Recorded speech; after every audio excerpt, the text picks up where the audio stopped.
Saya Dr. Adam dan hari ini saya nak cerita sedikit tentang kenapa kita ada parut yang sangat susah nak hilang, ataupun miswi yang sangat-sangat gelap, ataupun inner thigh yang sangat-sangat gelap yang susah ditangani. 3 sebab utama. Nombor 1 adalah disebabkan oleh skin type. So kalau kita rakyat dekat Malaysia ni, golongan skin type 3 atau skin type 4, these are the skin types that when we get a bit of accident ke, kita garu sedikit ke, ini akan menimbulkan parut yang gelap. Okay. Nombor 2 disebabkan oleh pemakanan. Okay.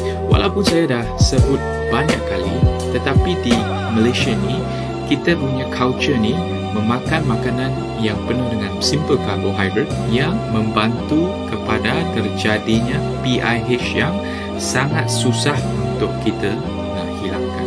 Number 3 is what we always do in Malaysia is lack of the usage of moisturizer menyebabkan scar yang gelap senang untuk timbul. So kalau anda ada apa-apa masalah yang telah saya sebutkan seperti tadi, boleh datang ke pusat rawatan kita.